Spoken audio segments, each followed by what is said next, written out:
Hello, once again, it's Engineer D.N. Yadav, Faculty of Chemistry, Ideal Path. Last class में हमने thermochemistry से related जो theories part थी उसको कवर किया था, उससे रिलेटेड कुछ क्वेश्चंस भी डिस्कस किए थे। इस क्लास में हम पूरा का पूरा न्यूमेरिकल प्रैक्टिस करेंगे कि थर्मोकेमिस्ट्री से रिलेटेड कैसे कैसे क्वेश्चन पूछे जाते हैं, हमें कैसे इनको डील करना। ठीक है, तो इसी क्रम में हमने पहला क्वेश्चन लिखा हुआ है, ध्यान दीजिए क्या लिखा हुआ है।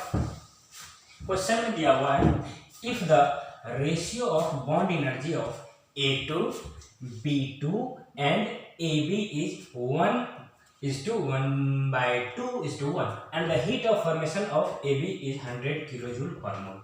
तो क्या पूछ रहा है, बॉन्ड एनर्जी ऑफ B2, मतलब हमें क्या दिया हुआ, heat of formation of AB। तो सबसे पहले आप AB का फॉर्मेशन रिएक्शन लिखिए। ठीक है, AB का फॉर्मेशन रिएक्शन। अब AB किस चीज से बना हुआ है, A और B से। किस किस से बना हुआ है, A और B से। अब क्वेश्चन में दिए गए डेटा के अनुसार हमें ये पता चल रहा है कि A का स्टैंडर्ड फॉर्म क्या है, A2, और B का स्टैंडर्ड फॉर्म क्या है, B2। तो चलिए लिख दीजिए A2 प्लस B2। क्या ये रिएक्शन बैलेंस है, नहीं है, तो हाफ से इधर मल्टीप्लाई कीजिए, हाफ से इधर मल्टीप्लाई कीजिए, कोई दिक्कत। क्या दिया हुआ है, ये heat of formation of AB दे रखा है, तो कैसे निकालें इसका हीट ऑफ रिएक्शन। तो heat of reaction bond energy के टर्म में क्या होता है, बताओ बताओ। Bond energy of reactant minus bond energy of product, कोई दिक्कत, बताओ। अब इसका बॉन्ड एनर्जी क्या है, तो A2, B2 और AB का जो रेशियो है क्या दिया हुआ है, 1:1/2:1। तो मान लीजिए ये यदि x होगा तो ये कितना होगा, x/2, और ये क्या होगा, x। ये यदि x रखे तो x/2 टाइम्स होगा, ये क्या होगा, x का 1 टाइम्स क्या होगा, x। तो इसको यदि इसका A2 का बॉन्ड एनर्जी यदि x है 1 मोल का, तो 1/2 मोल का कितना होगा, x/2 नहीं होगा, x/2 किसका, A2 का। चलिए फिर B2 का कितना है, x/2। 1 मोल का क्या है, x/2, तो हाफ मोल का कितना होगा, हाफ इंटू x/2। ये क्या था, क्या अभी क्या लिखे, किसका बॉन्ड एनर्जी, रिएक्टेंट का बॉन्ड एनर्जी। तो ये हो गया रिएक्टेंट का बॉन्ड एनर्जी, ठीक है, माइनस प्रोडक्ट का। तो प्रोडक्ट का बॉन्ड एनर्जी AB का, तो AB का बॉन्ड एनर्जी यदि इस टर्म में लिखना चाहें हम रेशियो के टर्म में, तो ये यदि x था A2 का, तो B2 का क्या था, x/2, तो AB का क्या होगा, x, तो माइनस ऑफ x। सर यहाँ 1/2 1 क्या क्यों नहीं लिखते, यहाँ तो 1 तो है ही बगल में, तो हो गया 1। इसकी वैल्यू दे रखी है आपको क्वेश्चन में -100। ठीक है, हीट ऑफ रिएक्शन दे रखा फॉर्मेशन, मतलब ये फॉर्मेशन जो हो रहा है इसमें जो एंथैल्पी चेंज है कितना है, 100। तो हमने इसका वैल्यू रख दिया। अब हीट ऑफ रिएक्शन के टर्म में यदि हम लिखें तो क्या, बॉन्ड एनर्जी के डेटा के टर्म में, तो बॉन्ड एनर्जी के डेटा के टर्म में हीट ऑफ रिएक्शन क्या होता है, रिएक्टेंट माइनस प्रोडक्ट। कोई दिक्कत, क्यों यूज किए, क्योंकि डेटा हमें देख के लगा बॉन्ड एनर्जी से रिलेटेड है, ये पूरा बॉन्ड एनर्जी का डेटा दे रखा है, तो हमने बॉन्ड एनर्जी के टर्म में पुट कर दिया। अब देखिए इसको सॉल्व कीजिएगा, एक इक्वेशन एक इजीली आप सॉल्व करते हैं। ये क्या हो गया, -100 इज इक्वल टू x/2 और प्लस x/4 और माइनस x। सोल्व कर लीजिए इसको, तो ये देखिए इसका एलसीएम लीजिए, कितना हो गया, 4 2x प्लस x और माइनस 4x, कोई दिक्कत, इज इक्वल टू क्या होगा, -100। अब इसको सोल्व कीजिएगा तो ये क्या हो जाएगा, 2x plus x, 3x minus 4x क्या होगा, -x। तो -100 इज इक्वल टू -x/4। कोई दिक्कत, कोई परेशानी नहीं, तो x इज इक्वल टू क्या होगा, 400, और यूनिट क्या दिया हुआ, किलो जूल। ठीक है, अब ध्यान से देखिए क्वेश्चन में क्या क्या है, B2 का बॉन्ड एनर्जी है, तो B2 का बॉन्ड एनर्जी क्या है, ध्यान से देखिए क्या है, x/2। तो ये किसका निकाल रहे हैं, A2 का, और यही क्या होगा, AB का भी। लेकिन हमें क्या चाहिए, B2 का, B2 मिडिल में आ रहा है, और ये क्या है, x/2, हम तो निकाल रहे हैं x, तो x/2 क्या होगा, बॉन्ड एनर्जी ऑफ B2, ये किसके बराबर है हुआ, x/2 के बराबर, और x की वैल्यू कितना निकाले आप, 400 डिवाइडेड बाय 2, कितना हो गया, 200 किलो जूल। कोई दिक्कत, बोलो बोलो, यहाँ तक किसी को कोई परेशानी, नहीं। अब ध्यान से सुनिए क्वेश्चन में एंथैल्पी ऑफ रिएक्शन दिया हुआ है, यानी ये इसके फॉर्मेशन में जो एंथैल्पी चेंज हुआ है उसकी वैल्यू दे रखी है क्वेश्चन में। और गिवन डेटा क्या है, बॉन्ड एनर्जी के टर्म में। तो हमने सोचा कि heat of reaction bond energy के टर्म में कैसे लिखेंगे, तो आपको बताया थे कि बॉन्ड एनर्जी के टर्म में क्या लिखते हैं, bond energy of reactant minus product. क्या दिया कि ये तीनों का बॉन्ड एनर्जी 1:1/2:1। तो मान लीजिए यदि x होगा तो इसका 1/2 टाइम्स होगा तो x/2, इसका 1 टाइम्स होगा तो x का 1 टाइम्स क्या है x, तो ये x होगा, ये x/2 होगा ये x, और पुट कर दिया हम वैल्यू तो आ गया x की वैल्यू। लेकिन हमें क्या निकला x नहीं, हमें B2 का बॉन्ड एनर्जी, और B2 का बॉन्ड एनर्जी क्या है x/2, हमने 2 से डिवाइड कर दिया, आ गया। कोई तकलीफ नहीं। अब चलो दूसरे क्वेश्चन की तरफ हम चलते हैं, ठीक है। दूसरे क्वेश्चन में देखिए डेटा क्या दे रखा है, दूसरे क्वेश्चन का डेटा देखिए क्या दे रखा है। दूसरे क्वेश्चन में क्या है, heat of solution of NaCl, यहाँ सॉल्यूशन ऑफ NaCl, ठीक है। हीट ऑफ सॉल्यूशन क्या होता है, यदि एक मोल ने किसी सब्सटेंस का उसमें इतना पानी मिला दे कि फर्दर, या सॉल्वेंट मिला दे कि फर्दर उसमें सॉल्वेंट के एडिशन से उसके एंथैल्पी ऑफ रिएक्शन में कोई चेंज नहीं हो, तो हम उसको क्या कहते हैं, हीट ऑफ सॉल्यूशन। तो इसको रिएक्शन में कैसे लिखेंगे, देखिए ऐसे लिखा जाता है रिएक्शन में। ये मान लीजिए NaCl, ठीक है। अब NaCl अब क्या हो गया इक्वस में, तो इसको क्या बोलेंगे, ये क्या यही है क्या, हीट ऑफ सॉल्यूशन। और ये हीट ऑफ सॉल्यूशन दे रखा है क्वेश्चन में 1 किलो कैलोरी पर मोल। कितना दे रखा, 1 किलो कैलोरी पर मोल, 1 किलो कैलोरी। यहां से NaCl सॉलिड में NaCl इक्वस कन्वर्ट हो। फिर डाटा क्या दे रखा कि NaCl के लिए लैटिस एनर्जी, अरे ठीक दिया हुआ था question, heat of solution is 1 kilo calorie per mole for NaCl and lattice energy of NaCl is 180 kilo calorie. Lattice energy क्या होता है, आयनिक कंपाउंड के लिए उसका क्रिस्टल क्या होता है, बहुत ही क्लोजली पैक्ड होता है। तो जो आयनिक कंपाउंड है, NaCl क्या है, आयनिक कंपाउंड है, तो उसके क्रिस्टल को हम बोलते हैं लैटिस, क्योंकि क्लोजली पैक होता है। तो अब यदि उसको रिएक्ट करना होगा तो पहले तो उसके लैटिस को आपको ब्रेक करना पड़ेगा, और उस लैटिस को ब्रेक करने के लिए जो एनर्जी देनी पड़ती है उसको हम क्या बोलते हैं, लैटिस एनर्जी। NaCl क्या है, आयनिक कंपाउंड, और ये आयनिक कंपाउंड NaCl जो है सॉलिड होता है, क्लोजली पैक्ड होता है। तो उसको फर्दर रिएक्शन करवाना यदि है तो पहले तो जो एग्जिस्टिंग क्रिस्टल है उसको ब्रेक करना पड़ेगा, उसके लैटिस को ब्रेक करना पड़ेगा।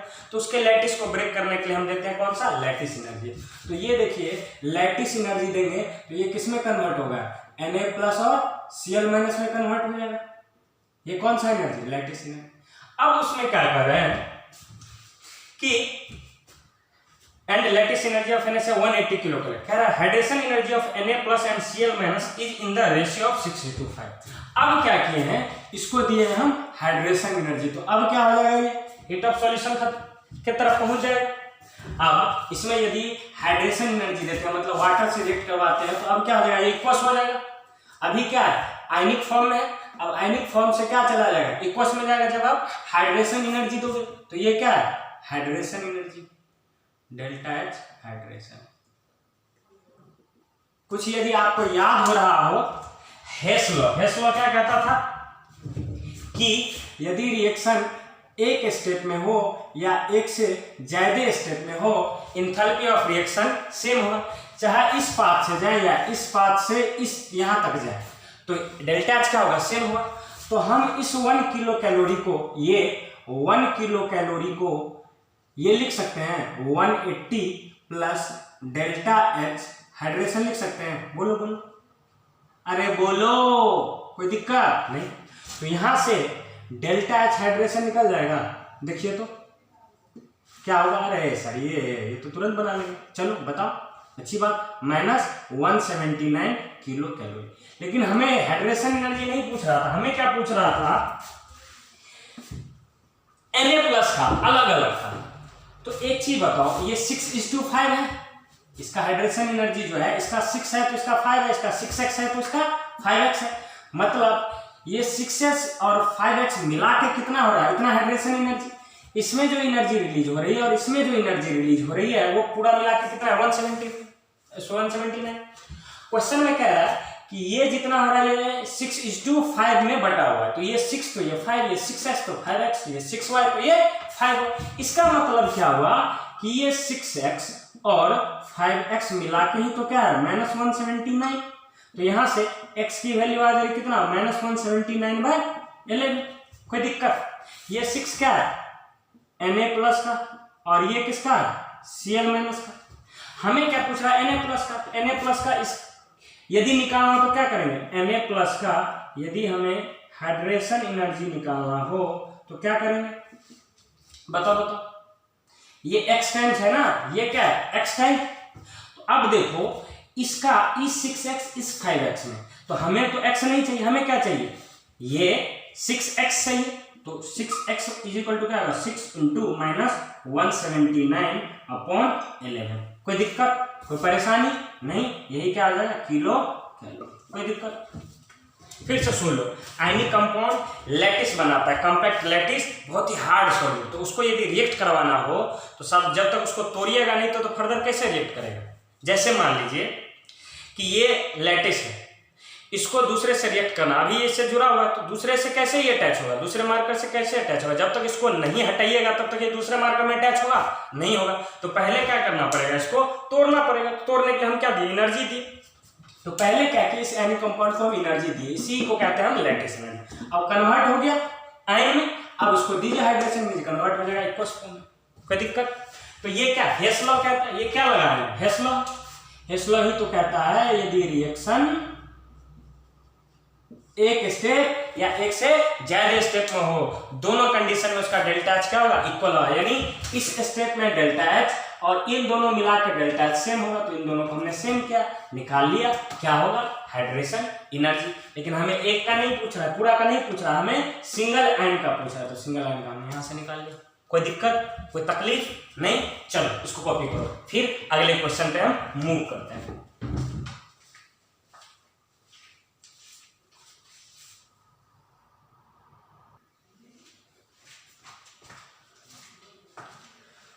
अब देखिए अगले क्वेश्चन की तरफ बढ़ते हैं। क्वेश्चन में क्या कह रहा है, if the dissociation heat of two acids are as follows. तो एक का डिसोसिएशन हीट पहले का डिसोसिएशन हीट पहले एसिड का, हमने मान लिया एसिड 1 का ये दिया है मान लीजिए 3.27 किलो कैलोरी, ठीक है। और इसी तरह डिसोसिएशन हीट एसिड 2 का दे रखा है मान लीजिए 4.13 किलो का। ये सब आर्बिट्री डेटा हम यूज कर रहे हैं। तो डिसोसिएशन हीट 2 एसिड का दिया हुआ है, कह रहा है पी के एक वैल्यू आप बताइए। तो सबसे पहले मैं ये बता दूं सॉल्यूशन 3 थर्ड क्वेश्चन का सॉल्यूशन हम डील कर रहे हैं। डिसोसिएशन हीट क्या होता क्या, तो मैं आपको याद दिला दूं, जब न्यूट्रलाइजेशन रिएक्शन हम आपको पढ़ा रहे थे तो बोला था एसिड बेस रिएक्शन को क्या कहते हैं न्यूट्रलाइजेशन रिएक्शन। तो उसी में हमने आगे पढ़ा था इस थर्मोकेमिस्ट्री में कि हीट ऑफ न्यूट्रलाइजेशन क्या होता था। हीट ऑफ न्यूट्रलाइजेशन होता है कि जब ये एसिड स्ट्रॉन्ग एसिड और स्ट्रॉन्ग बेस, एक डेटा हमने लिया था कि रिएक्ट करता है तो -13.7 किलो कैलोरी पर इक्विवेलेंट हीट रिलीज होती है। तो दोनों स्ट्रॉन्ग होगा तब। अच्छा सर यदि कोई वीक हो गया तब, तो हमने बताया था कि उससे कम हीट रिलीज होती है। क्यों?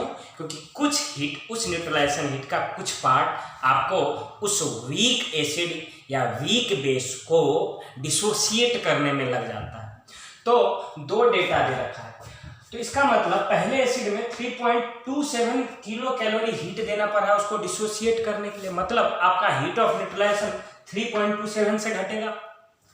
इसमें क्या कह रहा है दूसरे का डिसोसिएशन हीट 4.13। अब दूसरे भाषा में समझें, ऐसे हम इसको कि पहले को तोड़ने के लिए 3.27 हीट देना पड़ रहा है और दूसरे को तोड़ने के लिए कितना दे रहा है 4.13। तो मतलब जिसमें ज्यादा हीट देना पड़ रहा है इसका मतलब ये कि वो ज्यादा वीक होगा, नहीं होगा। इसका मतलब क्या, जिसमें ज्यादा हीट देना पड़ रहा है तोड़ने के लिए उसका मतलब वो ज्यादा वीक है।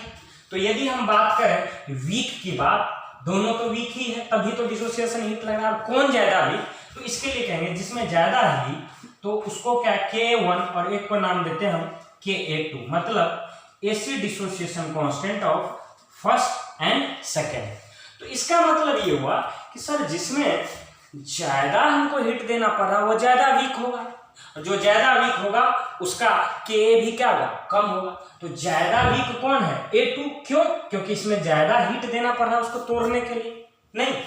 तो इसका मतलब उसका के क्या होगा, ज्यादा। तो Ka2 ज्यादा होगा कि Ka1, सर Ka2 कम होगा और Ka1 ज्यादा होगा, नहीं। क्यों, क्योंकि सर इसके केस में आपको ज्यादा हिट देना पड़ रहा है उसको तोड़ने के लिए, नहीं। ऐसे डिसोसिएशन कांस्टेंट क्या डील करता है कि भाई कितना टूटा उसी का प्रोडक्ट का कंसंट्रेशन डिवाइडेड बाय रिएक्टेंट का कंसंट्रेशन। तो कम टूटा इसका मतलब क्या है, के की वैल्यू क्या है, कम है। तो ये कम कैसे पता चला कम टूटा, क्योंकि ये वीक था इसलिए तो इसको ज्यादा हिट देना पड़ रहा है, यदि स्ट्रॉन्ग रहता तो कम में ही काम चल जाता। तो इसका मतलब ये क्या है, वीक है, ये वीक, ठीक है। इन दोनों के अपेक्षाकृत कौन है, इन दोनों में कौन वीक है, ये वाला सेकंड वाला। तो सेकंड वाला वीक है, इसका मतलब सेकंड का एसिड डिसोसिएशन कांस्टेंट भी कम होगा। और आपको बताए थे pKa इज इक्वल टू क्या होता है, माइनस ऑफ लॉग Ka। तो मतलब यदि Ka ज्यादा होगा तो लॉग Ka ज्यादा होगा, लेकिन माइनस लगा हुआ तो वो वैल्यू क्या आ जाएगा, कम। तो Ka ज्यादा तो pKa क्या कम, या Ka कम तो pKa क्या ज्यादा। तो Ka1 ज्यादा है, इसका मतलब pKa क्या होगा, कम होगा। इसका मतलब क्या होगा, कम होगा। अच्छी बात, समझ आ रही। तो जिसका डिसोसिएशन हिट ज्यादा उसका मतलब वो ज्यादा वीक है। तो ज्यादा वीक है कौन, A2। तो जो ज्यादा वीक होता है उसका Ka भी क्या होता है, कम होता है। तो इसका मतलब ये कम है और ये ज्यादा है। लेकिन pKa1 और pKa2 की बात करें तो इसका रिवर्स हो जाएगा, क्योंकि माइनस लगा हुआ रहता है लॉग के साथ, तो वैल्यू क्या हो जाएगी, चेंज हो जाएगी, रिवर्स हो जाएगा। तो pKa1 अब लेस देन होगा pKa2 से, कोई दिक्कत नहीं, इजी क्वेश्चन है, थोड़ा सा ट्विस्ट किया गया है। चलिए अगले केस में देखिए क्या कह रहा है, enthalpy of formation of HCl आपको पूछा जा रहा है और बॉन्ड एनर्जी का डेटा दिया हुआ। तो सबसे पहले आपके दिमाग में क्या चमकना चाहिए, देखिए क्या चमकेगा कि सर बॉन्ड एनर्जी दिया हुआ है और एंथैल्पी ऑफ फॉर्मेशन पूछ रहा है। तो हम क्या करेंगे सर, बॉन्ड एनर्जी ऑफ क्या, रिएक्टेंट और minus bond energy of product. कसम खा लो इसको नहीं भूलेंगे। किसका फॉर्मेशन, HCl का। तो रिएक्शन लिख के बताओ तो वो हमको कोई, ये HCl है, किससे बनेगा, अपने मोस्ट अबंडेंट स्टेट वाले कंस्टिट्यूएंट एलिमेंट से। तो क्या रिएक्शन बैलेंस है, हमें तो नहीं लग रहा, तुमको लग रहा है बुआ, तो इसका मतलब तुम्हारी दिमागी हालत ठीक नहीं चल रही है, ठीक है। अब तो लग रहा है सही चल रहा है, पक्का, गुड। अब देखो बॉन्ड एनर्जी रिएक्टेंट का, प्रोडक्ट का, ये रिएक्टेंट हो गया और ये प्रोडक्ट हुआ। तो देखो डेल्टा H कैसे निकालेंगे, रिएक्टेंट का बॉन्ड एनर्जी, H2 का बॉन्ड एनर्जी कितना है, ये बॉन्ड टूटेगा तो क्या होगा, 110 किलो जूल आपको देना पड़ेगा, लेकिन कितना, एक मोल के लिए ना, ये क्या हाफ मोल के लिए, तो क्या करेंगे, हाफ इंटू 110 प्लस Cl2 का बॉन्ड एनर्जी कितना है 50, लेकिन एक मोल के लिए हमें क्या चाहिए, हाफ मोल, तो हाफ से मल्टीप्लाई करना। ये किसका हो गया, रिएक्टेंट का, और माइनस प्रोडक्ट का। प्रोडक्ट कौन है, HCl, और HCl का बॉन्ड एनर्जी कितना दे रखा है 100, तो ये क्या हो गया 100। अब देखो इसको सॉल्व करो, कितना हो जाएगा 55, ये हो जाएगा, और ये कितना हो जाएगा 25 हो जाएगा, और माइनस 100 हो जाएगा। तो कितना हो गया, माइनस 25 किलो जूल पर मोल। कोई दिक्कत, यही हो गया हेट ऑफ फॉर्मेशन। यहां तक किसी को कोई तकलीफ नहीं। अब देखो अगले क्वेश्चन की तरफ चलते हैं, तब तक इसको आप क्या कीजिए, छाप लीजिए, ठीक है। फिर हम अगले क्वेश्चन की तरफ बढ़ेंगे।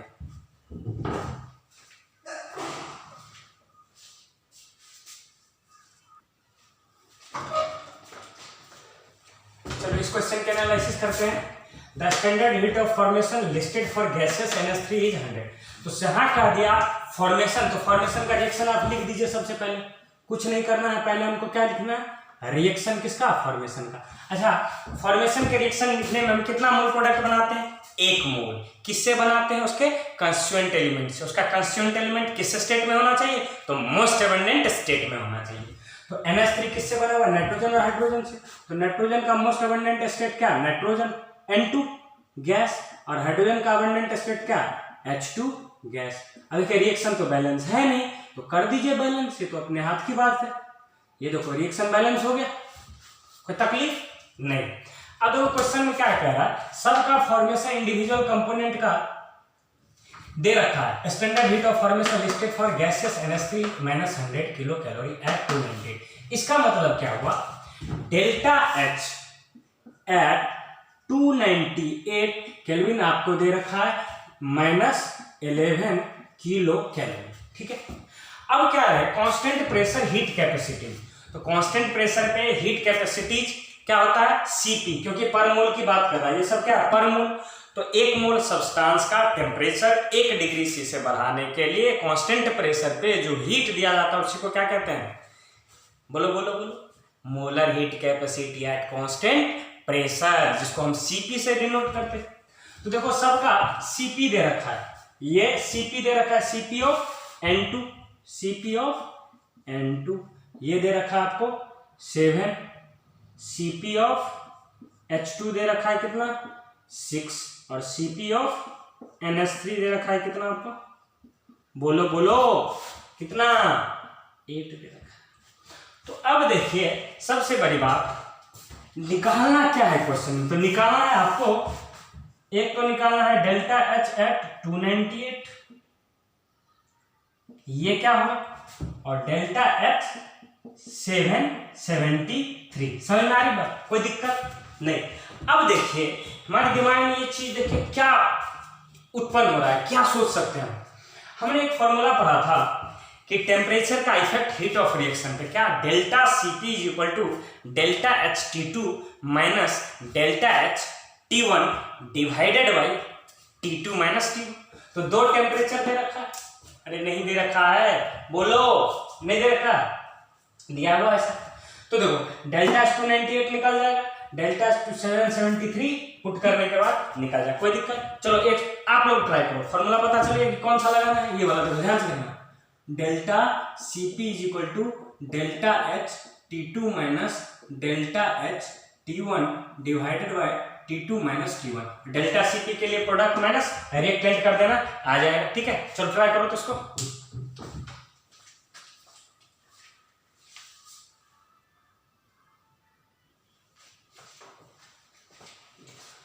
आशा करते हैं आप बना लिए होंगे, कोई दिक्कत। देखो हीट ऑफ फॉर्मेशन, इसका हीट ऑफ फॉर्मेशन, तो इसका हीट ऑफ फॉर्मेशन हम कैसे निकालेंगे, तो देखो इसका हीट ऑफ फॉर्मेशन कैसे निकालते हैं। एक्चुअली ये दे दिया हुआ डेल्टा H 298 ही आपको दे रखा है, क्योंकि आप यदि इसमें करो heat of formation of NH3 minus heat of formation of H2 plus heat of formation of N2, ये तो स्टैंडर्ड स्टेट में है, तो ये हो जाएगा 0 और ये हो जाएगा 0, सही आ रही बात। तो ये माइनस ये क्या है, माइनस 11 ही तो होगा। तो एक्चुअली ये इनडायरेक्ट रूप से डेल्टा H 298 ही दे रखा है। तो देखो अब वैल्यू निकाल देंगे, डेल्टा H 298 तो आपको पता चलेगा कितना, माइनस 11 किलो कैलोरी, कोई दिक्कत। अब वैल्यू रखो, डेल्टा Cp नहीं दिया हुआ, तो डेल्टा Cp कैसे निकालेंगे, product minus reactant. Delta Cp क्या निकालेंगे, Cp of product minus Cp of reactant. तो Cp ऑफ प्रोडक्ट कौन सा है, NH3 का Cp कितना दे रखा है, देखो 8, तो 8 माइनस रिएक्टेंट में कौन सा है, N2 और H2, तो N2 का कितना दे रखा है 7, लेकिन 7 के बगल में क्या है 1/2, तो कर दो 7 इंटू 1/2 और फिर प्लस H2 का Cp कितना है 6, तो 6 इंटू उसके बगल में स्टोइकोमेट्रिक ऑप्शन क्या है 3/2, कोई दिक्कत नहीं। चलो इसको सोल्व करो, 8 माइनस 3.5 प्लस 9, कोई दिक्कत, तो कितना हो गया 8 माइनस 12.5, कोई दिक्कत, तो क्या हो गया माइनस 3.5, किसकी वैल्यू, डेल्टा Cp की वैल्यू। अब देखो दुनिया बेहद ही रंगीन है, डेल्टा Cp की वैल्यू आपको दे रखा है, दे क्या रखा सर, हम निकालें, गर्व से कहो हम भारतीय हैं, तो गर्व से कहो हम निकालें सर, हम निकालें। लेकिन एक चीज ध्यान देने वाली बात है कि ये जो आप निकाला है आपने, इसका यूनिट क्या है, कैलोरी नहीं है, और ये जो डेटा यूज करेंगे 11 वाला, ये क्या किलो कैलोरी, तो हम क्या करेंगे इसको किलो कैलोरी में कन्वर्ट कर देंगे, बोलो गरीबों। और डेल्टा H कितने टेम्परेचर पे पूछ रहा है, 773 पे पूछ रहा है, और डेल्टा H T1 जो कि 298, ये क्या है T1 298, और इसकी वैल्यू कितना दे रखी है 11 माइनस 11 डिवाइडेड बाय 773 माइनस 298, क्योंकि T2 टेम्परेचर कितना है 773 और T1 टेम्परेचर कितना है 298 केल्विन। इसको सोल्व कर लेना, डेल्टा H 773 निकल जाएगा, कोई दिक्कत नहीं। फिर से समझते कैसे हमने डेटा एनालाइज किया कि हीट ऑफ फॉर्मेशन दिया हुआ है NH3 का, तो हमने पहले रिएक्शन लिख दिया। पूछा कि डेल्टा H 773 और डेल्टा H 298, तो 298 केल्विन पे स्टैंडर्ड हीट ऑफ फॉर्मेशन दे रखा है इसका, तो हम कैसे निकालते हैं फॉर्मेशन के टर्म में, formation of product minus formation of reactant. अरे नहीं दिया हुआ है, तो इसको यदि आप और एनालाइज करें तो यदि इसका फॉर्मेशन चाहिए तो क्या स्टैंडर्ड हीट ऑफ फॉर्मेशन किसका NH3 का minus standard heat of formation किसका, ध्यान से देखना, हाफ इंटू N2 का और plus 3/2 into standard heat of formation किसका, अरे बताओ H2 का होगा। ये टर्म तो जीरो होता, ये टर्म तो जीरो होता, क्यों बोलो बोलो क्यों, क्योंकि स्टैंडर्ड स्टेट में इस चीज का, इसका N2 का H2 का स्टैंडर्ड हीट ऑफ फॉर्मेशन क्या होता है जीरो, तो इसलिए जीरो, तो अल्टीमेटली क्या हो जाएगा यही वैल्यू बच जाएगा। अरे बोलो, और जो किसके बराबर दिया हुआ देखो क्वेश्चन में दे रखा है स्टैंडर्ड हीट ऑफ फॉर्मेशन क्या है इसका NH3 का, तो ये क्या बच जाएगा -11, और वही किसके बराबर है heat of formation of NH3 के बराबर, तो इसलिए हमने डायरेक्टली लिख दिया क्या -11, कोई दिक्कत नहीं।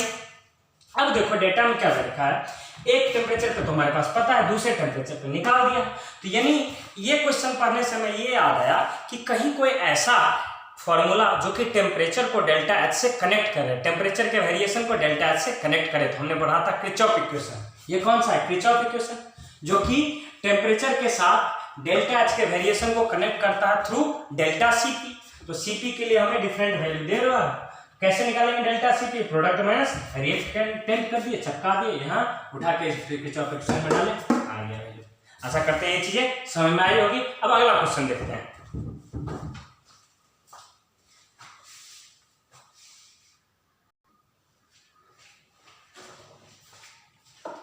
चलो इस क्वेश्चन की तरफ देखते हैं। ये दे रखा है enthalpy of polymerisation of ethylene दे रखा है इतना, तो पूछ रहा है बॉन्ड एनर्जी ऑफ Cc क्या होगा। यदि हम इसको थोड़ा सा तहकीकात करें, इसको थोड़ा सा तहकीकात करें, तो देखो इसको कैसे हम लिखते हैं, C ये C के साथ H जुड़ा हुआ, ये C के साथ H जुड़ा हुआ, ये C के साथ H। इसका N मॉलिक्यूल यदि अटैच होता है तो क्या बनता है, देखो ध्यान से,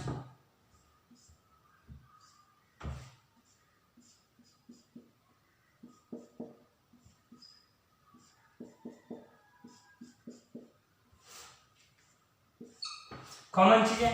देखो इन दोनों, इससे ये कन्वर्ट हुआ तो चेंजेस क्या क्या है, एक्स्ट्रा क्या है, यहाँ एक पाई बॉन्ड है, यहाँ क्या है एक पाई बॉन्ड एक्स्ट्रा है, एक पाई बॉन्ड, ये पाई बॉन्ड देखो CH 4 बॉन्ड है, यहाँ भी CH 4 बॉन्ड है, एक बॉन्ड, दो बॉन्ड, तीन बॉन्ड, चार बॉन्ड, तो जो CH पहले था सिंगल बॉन्ड वो भी अभी भी चेंज क्या हुआ, चेंज क्या हुआ वो देखो, ये एक पाई बॉन्ड यानी कि C double bond C convert हो गया किसमें, ध्यान से देखना है, एक तो सिंगल बॉन्ड यहाँ आया, एक सिंगल बॉन्ड यहाँ आया, और दूसरा देखो यहाँ आधा और यहाँ आधा, क्यों आधा का क्या सेंस, मतलब यदि और दूसरा कार्बन आता तो कंप्लीट सिग्मा बॉन्ड ले लेते हैं, नहीं समझे, यदि और अगला C आएगा तो फिर कंप्लीट सिग्मा बॉन्ड हो जाएगा, दो के बीच हुआ, तो अभी नहीं आया हुआ, ये इसका एक यूनिट बार बार ऐड हो रहा है, तो इसलिए हम इसको आधा लेंगे, इसको आधा तो इसको भी आधा। देखो चेंज क्या हुआ, ये थोड़ा सा क्वेश्चन बनाने का एक तरीका आ रहा।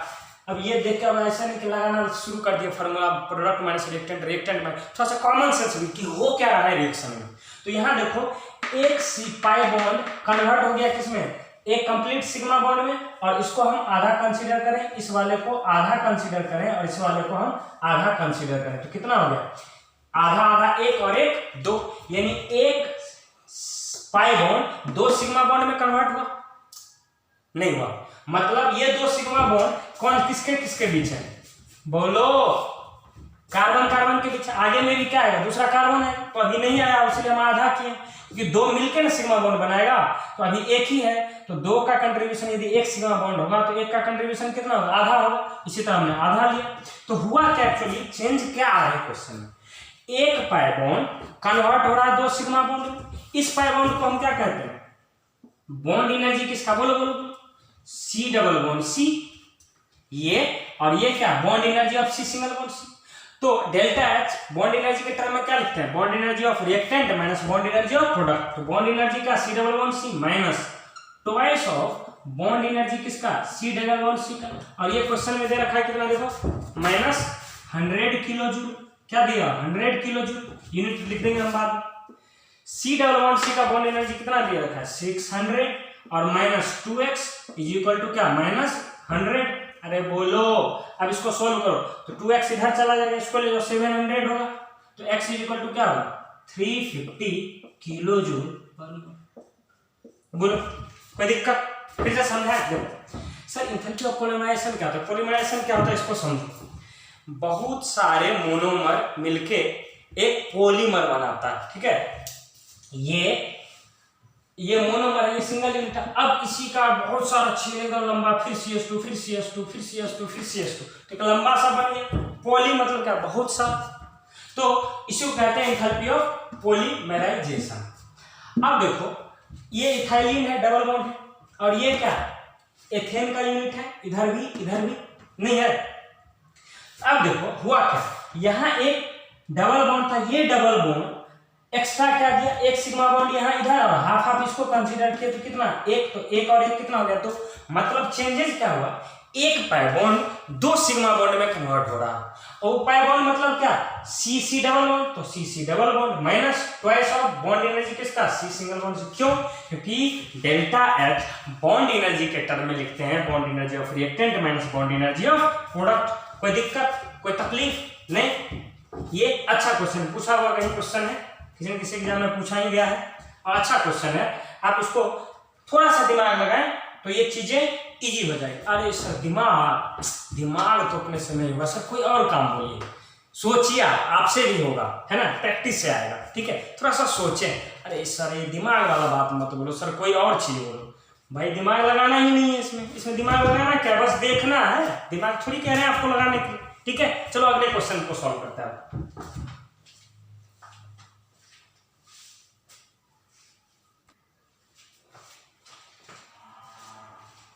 तो चलिए अगला क्वेश्चन, बहुत ही अच्छा क्वेश्चन, बहुत जबरदस्त क्वेश्चन है, ध्यान दीजिएगा। देखिए क्वेश्चन पढ़ते हैं, क्या है, गैसियस मिक्सचर है 3.67 litre of ethylene and methane. एक मिक्सचर है जिसमें दो गैस है, कौन, इथाइलिन और मेथेन। अब कह रहा है कि यदि इन दोनों को जो मिक्सचर है उसको हम कंबशन करवाए, कंबशन मतलब क्या, ऑक्सीजन के प्रेजेंस में उसको रिएक्शन करवाए, ठीक है, तो 6.11 लीटर CO2 बनना भी चाहिए, क्योंकि इथाइलिन क्या होता है C2H4, मीथेन क्या होता है CH4, तो हाइड्रोकार्बन जलेगा तो क्या बनेगा CO2 और H2O, तो जाहिर सी बात है भाई CO2 बनेगा, तो कितना बनेगा, तो ये क्या दे रखा है 6.11 लीटर। आपको कह रहा है यदि हम इस मिक्सचर का 1 लीटर लें, कह रहा है find the amount of heat evolve on burning 1 litre of gaseous mixture, ठीक है, 1 litre of gaseous mixture, the heat of combustion of ethylene and methane. कह रहा है कि यदि इस मिक्सचर का हम 1 लीटर लें तो आप ये बताओ उसको जलाएं तो कितना हीट लिबरेट होगा, ठीक है। अब देखिए इसके डेटा से हमें ये जानना चाहिए पहले कि भाई ये मिक्सचर में दोनों का कितना कितना अमाउंट है। यदि हम ये पता कर लेंगे कितना कितना अमाउंट है तो वहां से हम रिएक्शन करवा करके इंडिविजुअली कि भाई 1 मोल का पता है कितना होगा, तो यहाँ भी पता है 1 मोल का कितना होगा, तो करस्पॉन्डिंगली जितना मोल होगा उसको हम कन्वर्ट मल्टीप्लाई कर देंगे। फिर से समझिए कि यदि हमें ये बात पता चल जाए कि इस मिक्सचर में दोनों इंडिविजुअली कितना है, कितना 1 लीटर में वो कितना अमाउंट है, तो उस वॉल्यूम से हम क्या करेंगे मोल में कन्वर्ट कर देंगे, और एक बार मोल पता चल गया तो उस मोल को हीट ऑफ कंबशन से मल्टीप्लाई कर देंगे, हमें क्या आ जाएगा हीट ऑफ कंबशन। तो मुद्दे की बात क्या हुई इस क्वेश्चन में कि पहले हम ये पता करें कि इथाइलिन और मीथेन कितना है उस मिक्सचर में, ठीक है। तो 3.67, तो हम दोनों का रिएक्शन लिखते हैं, ध्यान दीजिएगा। C2H4, ये थोड़ा सा मार्कर चेंज करना पड़ेगा। ये रिएक्शन होगा तो क्या बनेगा बुआ? CO2 और क्या बनेगा? H2O। ध्यान दीजिएगा, रिएक्शन को बैलेंस कीजिए। तो ये क्या होगा? ट्वाइस ऑफ CO2, ये क्या होगा? ट्वाइस ऑफ H2O, और ये क्या होगा? x + y/4 3O2 होगा। तो देखिए 4 2 6 हो गया। यदि हम इसका x लीटर लेते हैं, क्या लेते हैं? यदि इसका x लीटर लेते हैं, दूसरे तरफ CH4 है, तो CH4 कितना हो जाएगा? 3.67 - x लीटर। अरे बोलो, दोनों मिला के 3.67 है। यदि ये x होगा तो ये कितना होगा? 3.67 - x प्लस इसको रिएक्ट करवाओ। कैसे रिएक्ट करवाओ? बोलो बोलो बोलो। ऑक्सीजन से क्या बनाओगे? बोलो बोलो। CO2 बनाएंगे सर और H2O बनाएंगे। इसमें पूछने वाली बात है? नहीं सर, क्या बात करो।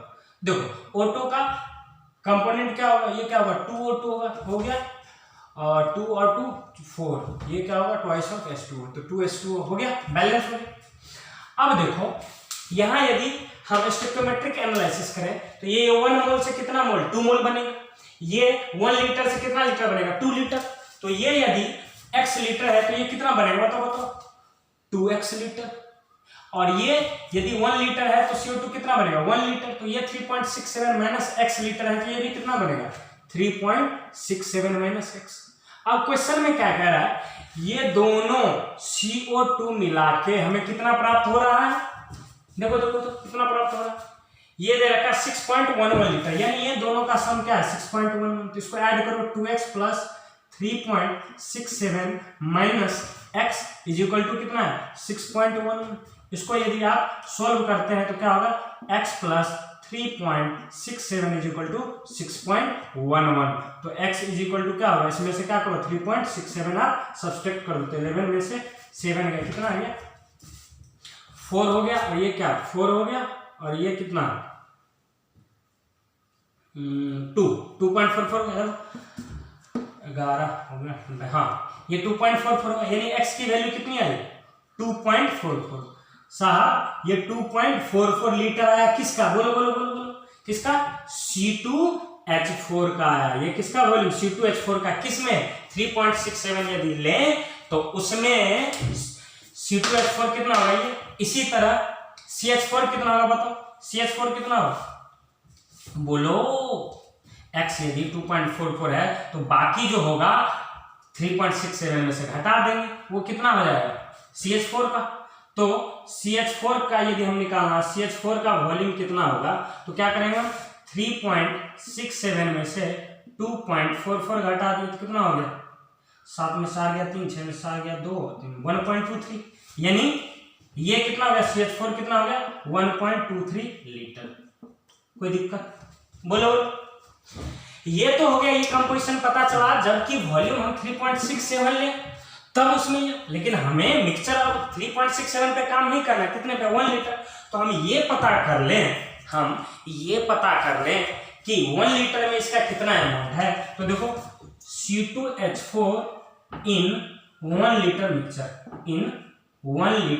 मिक्सचर। अब देखो 3.67 में ये कितना है? 2.44।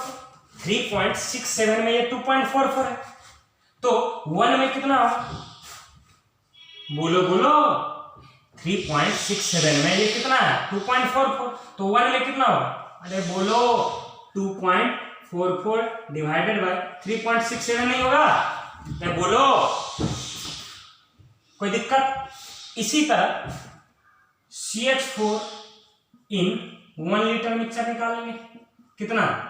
ऐसे भी कर सकते हो और ये वैल्यू निकाल के आप 1 में से घटा भी सकते हो। तो इसको यदि हम कैलकुलेट करें तो कितना होगा? ऐसे बोल सकते हैं कि सर 3.67 में ये जो है अकेला कितना है? 2.44। तो ये कितना होगा? CH4। तो देखो, इसको डिवाइड करेंगे, 1.23 को डिवाइड करेंगे किससे? अरे बोलो, 3.67 से डिवाइड करेंगे तो दोनों का अमाउंट निकल गया। ये तो क्या निकला? वॉल्यूम निकला लीटर। लेकिन हमें इसको किस में कन्वर्ट करना पड़ेगा? मोल में, तब ना हीट ऑफ कंबंशन से मल्टीप्लाई करेंगे। तो इसको देखो, सॉल्व करो, डिवाइड करो इसको जरा।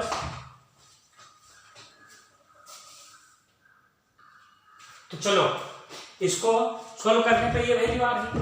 अब लेकिन हमें वॉल्यूम से मतलब नहीं, वॉल्यूम हमें मोल चाहिए। तो वॉल्यूम से मोल कैसे निकालेंगे, वॉल्यूम से मोल कैसे निकालेंगे बताओ तुम लोग, कैसे करके क्या करें कि हमें आ जाए मोल। तो देखो ध्यान से देखना, वॉल्यूम से मोल यदि 20 क्या करें 0 डिग्री सी पे करें, हम 0 डिग्री सी पे बात करें तो 20 STP पे बात करते हैं, तो हम 22.4 से बात करते हैं, कितना करते हैं 22.4 सी पे एट 25 डिग्री सेंटीग्रेड।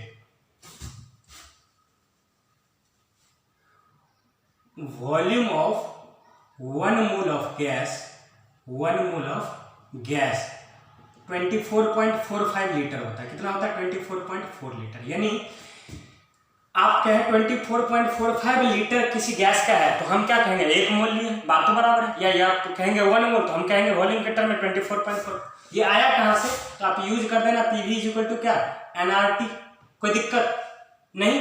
तो ये क्या करना, आप मोल ले लेना 1, ठीक है, ये मोल 1 लेना, R की वैल्यू क्या करना 0.081 और टेम्परेचर की वैल्यू 298, प्रेशर का देना आप 1 बार, ठीक है। तो वॉल्यूम आ जाएगा आपको 24.45, PV इक्वल टू nRT लगाएंगे यूज हो जाएगा। लेकिन यहीं तक बात खत्म नहीं हो रही है, अब हमें इस वॉल्यूम को मोल में कन्वर्ट करना है। तो अब निकालते हैं हम mole of C2H4, mole of C2H4 कैसे निकालेंगे, तो C2H4 के वॉल्यूम में हम डिवाइड करेंगे किससे 24.45 से।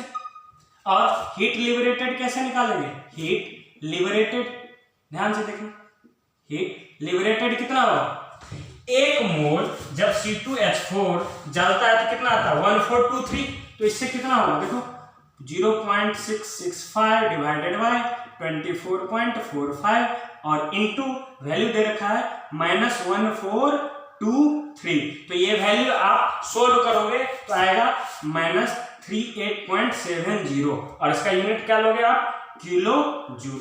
इसी तरह ये तो एक पहला हो गया हीट लिबरेटेड।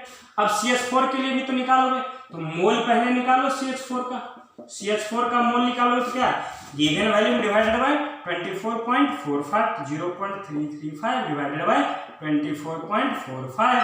अब हीट लिबरेटेड निकालेंगे, हीट लिबरेटेड कितना होगा, यदि इतना मोल जला तो क्या करेंगे मल्टीप्लाई करेंगे डिवाइडेड बाय 24.45 और इनटू मल्टीप्लाइड बाय किससे, देखो वैल्यू दिया है -891। तो यहां से इसको आप यदि सॉल्व करते हैं तो आता है 12.80 -12.80, ठीक है किलो जूल। अब क्वेश्चन में क्या कह रहा था, द हीट ऑफ कंबशन, ये देर का find the amount of heat evolve. तो टोटल हीट इवॉल्व कितना होगा, टोटल हीट लिबरेटेड कितना होगा बताओ, इन दोनों को ऐड कर देंगे तो -38.70 और प्लस -12.80 हो गया, यही वैल्यू हो जाएगी कितना हीट लिबरेटेड। कोई दिक्कत नहीं, फिर से समझे। मिक्सचर दिया हुआ है 3.67, तो हमने क्या सोचा कि पहले हम ये बताएं कि दोनों है कितना अमाउंट है। तो पहले हम निकाल लिए इस कंबशन रिएक्शन से, अब पता चल गया कि कौन कितना कंपोजिशन में है। तो 3.67 में हमें पता चल गया कंपोजिशन, तो 1 में हम निकाल लिए। अब वॉल्यूम तो निकल गया, लेकिन वॉल्यूम से क्या चाहिए मोल। तो वॉल्यूम से मोल निकालने के लिए क्या करते हैं हम, वॉल्यूम से डिवाइड करते हैं। जैसे कि STP पे आपको निकालना हो किसी का मोल, वॉल्यूम दिया हुआ है तो गिवन वॉल्यूम डिवाइड बाय 22.4 करते हैं, तो वो किस पे होता है 0 डिग्री सी पे। तो 25 डिग्री सेंटीग्रेड पे यदि आप पुट करेंगे तो वॉल्यूम क्या है 24.45, यानी 1 मोल का वॉल्यूम कितना है 24.45, कितना 24.45। या ऐसे बोले कि आप यदि हमें आप बोलोगे कि 24.45 लीटर है किसी गैस का, तो हम बोलेंगे अरे यार क्या बात करते हो 1 मोल है, आप कहो 24.45 लीटर और हम कहेंगे 1 मोल। वास्तविकता ये कि दोनों सेम चीज है। तो मतलब वॉल्यूम 1 मोल के, ये वॉल्यूम 1 मोल के इक्विवेलेंट है। तो हमें वॉल्यूम पता चला था, हमने मोल निकाल गया, दोनों का मोल निकल गया। और 1 मोल से इथाइलिन का 1423 किलो जूल हीट लिबरेट हो रहा है, तो इस मोल से कितना होगा मल्टीप्लाई कर देंगे। इसी तरह CH4 के लिए निकालिए, हमें क्या चाहिए टोटल हीट इवॉल्व, तो दोनों को ऐड कर दिए। तो ये था थर्मोकेमिस्ट्री का पूरा क्वेश्चन सेशन, जो क्वेश्चन कुछ इजी क्वेश्चन थे, कुछ अच्छे क्वेश्चन थे। इन चीजों को आप भी क्या करें जैसे क्वेश्चन लिखा हुआ आप भी क्या करें, क्वेश्चन लिखें और वीडियो को पॉज करें और फिर क्वेश्चन बनाएं और फिर उसके बाद वीडियो को फिर से रिप्ले करें, है ना, देखें या सही बना है या नहीं बना है, कहाँ गलत हुआ, क्यों हुआ, और संबंधित परेशानी हो तो आप इंस्टीट्यूट पे के व्हाट्सएप नंबर पे आप भेज दें या कॉल कर लें, समझ में आ रही। दूसरी बात, जैसे कि पिछले सेशन में भी हमने कहा था, आप क्या करें, वीडियो लेक्चर देखते हुए अपना फोटो क्लिक करवा लें और उस फोटो को क्या करें, इंस्टीट्यूट के व्हाट्सएप नंबर पे आप भेज दें। व्हाट्सएप है सर, हम तो डेली चलाते हैं व्हाट्सएप। व्हाट्सएप का सुबह उठते हैं तो व्हाट्सएप, सोते टाइम व्हाट्सएप, समझ में आ रही बात, आप तो वो करते ही हैं। तो एक क्या करेंगे, पढ़ने के साथ साथ एक फोटो खींच के पढ़ता हुआ फोटो, वीडियो लेक्चर देखता हुआ फोटो भेज देंगे, ठीक है। Okay then, that's all about the thermochemistry part. From next class onwards we will be moving toward the gases state part. Okay then.